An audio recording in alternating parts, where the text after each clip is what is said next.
E aí, pessoal, tudo certo? Continuando o nosso assunto de notação científica, agora a próxima coisa que a gente tem que aprender são as propriedades matemáticas utilizando as notações científicas, certo? Essas propriedades, pessoal, elas são as mesmas propriedades que são utilizadas com as potências normais. Para quem não sabe essas propriedades, vamos dar uma relembrada agora, tá? Essas propriedades que eu digo são as propriedades de multiplicação, divisão, potência e raiz, certo? Agora, como que a gente faz tudo isso utilizando as notações científicas? Começando pela multiplicação, pessoal. Quando a gente tiver uma notação científica qualquer, vamos começar pelo exemplo mais básico, no caso 10 ao quadrado, que multiplica 10 na quinta potência, como que eu vou resolver esse treco, certo? Lembrando das propriedades de potência, se a gente tem duas potências que têm a mesma base, se multiplicando, a gente tem que manter a base e somar os expoentes. Nesse caso, se eu tenho um expoente que vale 2 e outro expoente que vale 5, a gente vai ter 10 elevado na 2 mais 5, logo, isso aqui vai ser igual a 10 elevado na sétima potência. Tranquilo? Tá, professor, e se eu tiver um númerozinho na frente da potência de 10, como é que faz? Se eu tiver, por exemplo, 2 vezes 10 na 8, multiplicando 4 vezes 10 na 2. Como que a gente vai resolver isso daqui, galera? Para a gente não se perder de início, é mais fácil a gente separar número com número e potência com potência, tá? Depois, com o tempo, vocês vão se acostumar um pouco melhor e fazer isso direto. Mas, no início, é mais fácil a gente separar. Por que separar? Lembra que aqui todos os números estão multiplicando. Ó. A gente tem 2 vezes 10 na 8, vezes 4, vezes 10 na 2. Todos esses números estão se multiplicando. Como vocês já aprenderam na matemática, tem uma frase muito famosa matemática que diz que a ordem dos fatores não altera o produto. A questão é, vocês sabem o que isso significa?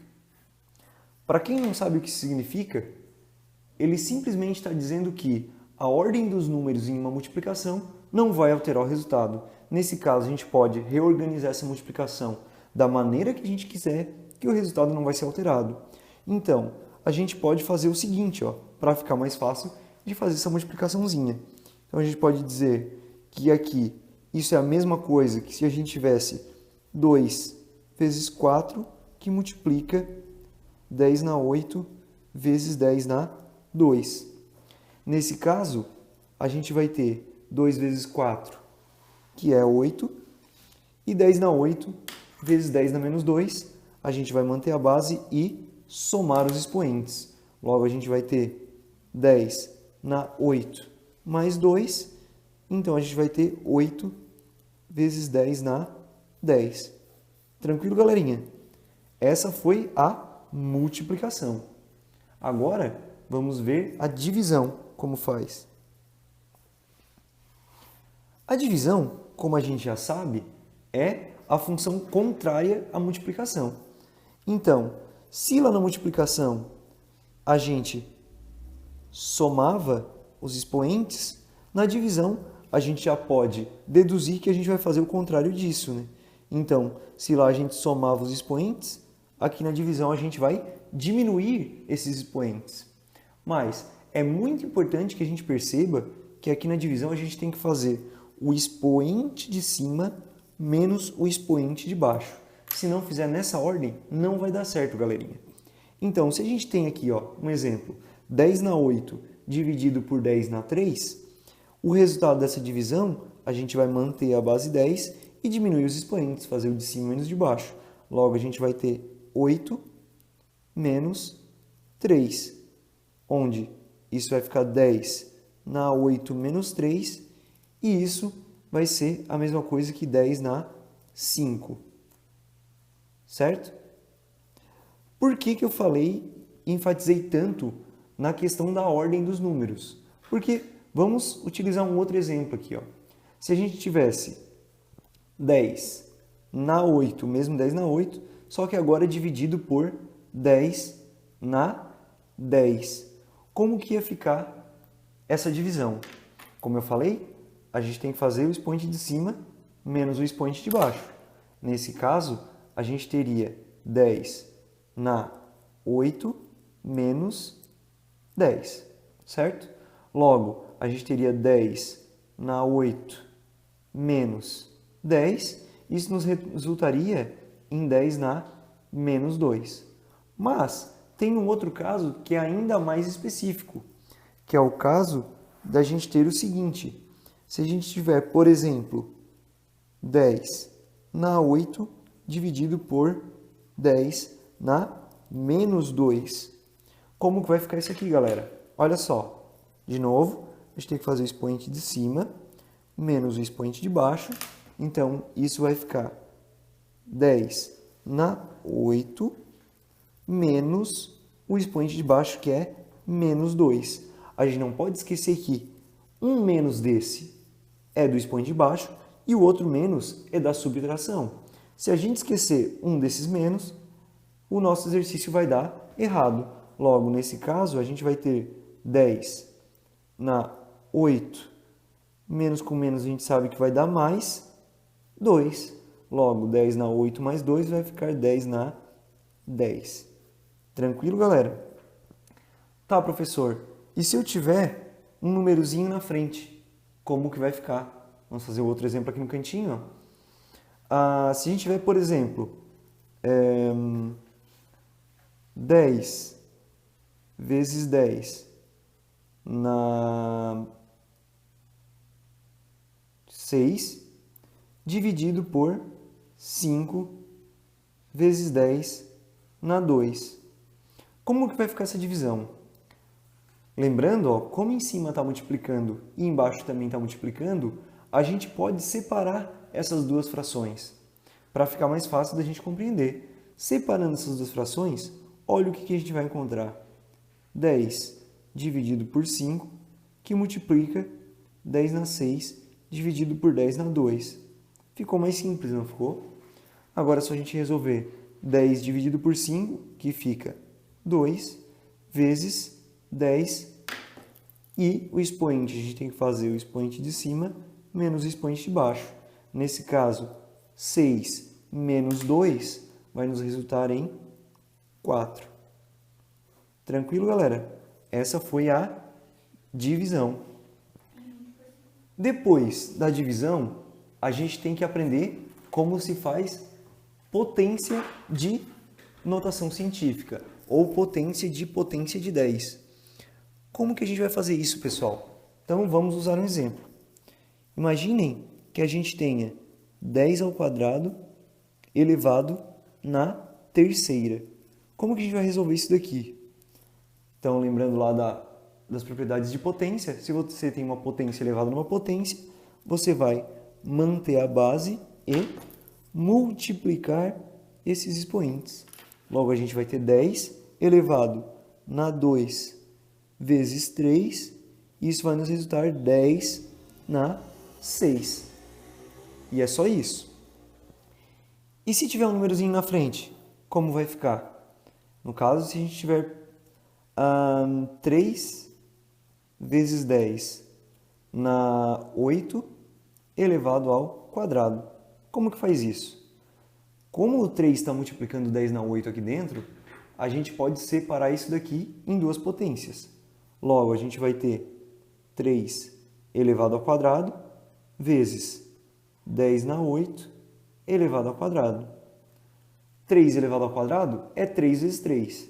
E 3 vezes 3 é 9. E 10 na 8 elevado ao quadrado, a gente mantém a base 10 e faz o que com os expoentes?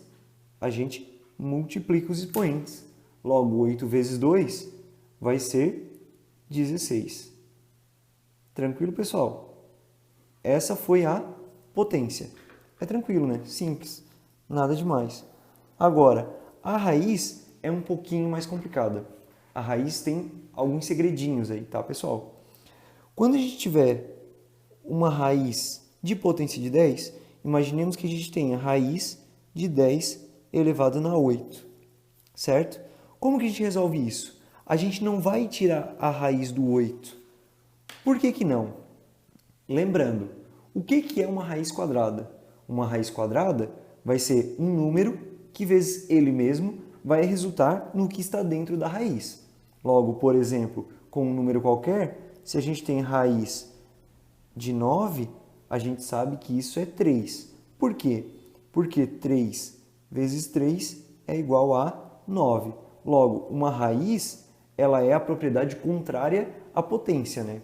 Então, nesse caso, a gente tem que encontrar um número que vezes ele mesmo vai nos resultar em 10 na 8. Então, fazendo aqui no cantinho, olha, eu quero que vocês percebam uma coisa. Se a gente tem 10 elevado na x, ou seja, 10 elevado na qualquer coisa, vezes 10 elevado nesse mesmo x, qual vai ser o resultado dessa multiplicação? Olha só, a gente tem que manter a base e somar os expoentes, não é? Então, a gente vai ter 10 elevado ao quê? X mais x é o quê? Vai nos resultar em 2x. Logo, a raiz de 10 na 2x vai ser igual a 10 na x. Conseguiram compreender essa relação? Então, se a raiz de 10 na 2x vai ser igual a 10 na x, para eu encontrar a raiz de 10 elevado na qualquer coisa, eu tenho que simplesmente dividir esse expoente por 2. Mas isso tem uma ressalva. Isso só funciona para expoentes pares. E agora, e se o meu expoente for ímpar? O que eu faço? A gente tem uma maneira de fazer esse expoente virar par. É só a gente mexer a vírgula de lugar que esse expoente vai ficar par facilmente, certo? Já vou exemplificar isso. Nesse caso, se a gente tem 10 elevado na 8, percebam, esse expoente é par, não é? Se esse expoente é par, basta eu dividir ele por 2 que eu vou ter o resultado. Então, o resultado vai ser 10 elevado na 8 dividido por 2, que vai ser 4. Vamos fazer um outro exemplo aqui, ó. Se eu tiver raiz de 10 elevado na 10. Então, seguindo nosso raciocínio, a gente tem que observar se esse expoente aqui é par. Se esse expoente não for par, a gente tem que deixar ele par. Como 10 é par, o que a gente tem que fazer? A gente vai manter a base e vai dividir esse expoente por 2. Logo, 10 dividido por 2 vai ser 5. Tranquilo, pessoal? E se tiver um númerozinho na frente, como é que vai ficar? Por exemplo, se a gente tiver raiz de 9 vezes 10 na 6. Como que faz isso? Como está multiplicando aqui dentro, ó, a gente pode separar isso aqui em duas raízes. Logo, isso aqui vai ser raiz de 9 que multiplica raiz de 10 na 6, certo? A raiz de 9 a gente conhece, né? A gente sabe que vale 3. E a raiz de 10 na 6, como esse expoente aqui é par, basta a gente dividir ele por 2. Nesse caso, a gente vai ter 10 na 3. Tranquilo, pessoal? Agora vamos para o caso um pouquinho mais complexo. O caso um pouquinho mais complexo é quando o expoente é ímpar. Vamos imaginar uma situação onde a gente tem uma raiz de 2,5 vezes 10 na 5. Como que a gente vai resolver essa raiz, pessoal? Olhem, o expoente é ímpar, então a gente não pode usar aquela regrinha. Se a gente não pode usar aquela regrinha, o que a gente vai fazer agora? A gente vai ter que fazer com que esse expoente vire par para a gente poder usar aquela regrinha. Como que a gente vai fazer esse expoente virar par? É só a gente mover essa vírgula uma casa. A gente movendo essa vírgula uma casa, a gente sabe que o expoente vai modificar um número. Se ele modificar um número para cima ou para baixo, ele vai ficar par do mesmo jeito. Se ele modificar para baixo, vai ficar 4, que é um número par.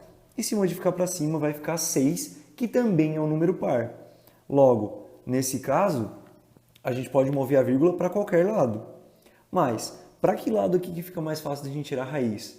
Qual lado aqui que vai deixar o número que tem uma raiz que a gente conhece? Vai ser para o lado de cá, né, pessoal? Porque daí esse número vai ficar 25, e aí a raiz de 25 a gente já conhece. Logo, se eu transformar esse 2,5 em 25, eu estou aumentando o número, né? Então, eu estou aumentando casas no número. Logo, se eu aumento casas no número, esse meu expoente tem que diminuir. Logo, isso aqui vai ficar 25 vezes 10 na 4. Tranquilo? Então, agora a gente pode resolver. Ó. A raiz de 25 a gente conhece e 4 é um expoente par. Então, a gente separa isso em duas raízes. Raiz de 25 vezes raiz de 10 na 4, certo? Raiz de 25 a gente sabe que vale 5, e a raiz de 10 na 4 a gente pega esse expoente e divide por 2, vai nos resultar em 10 na 2. Tranquilo, pessoal? Espero que tenham gostado do vídeo. Se gostaram, dá um joinha no final. Muito obrigado e até a próxima.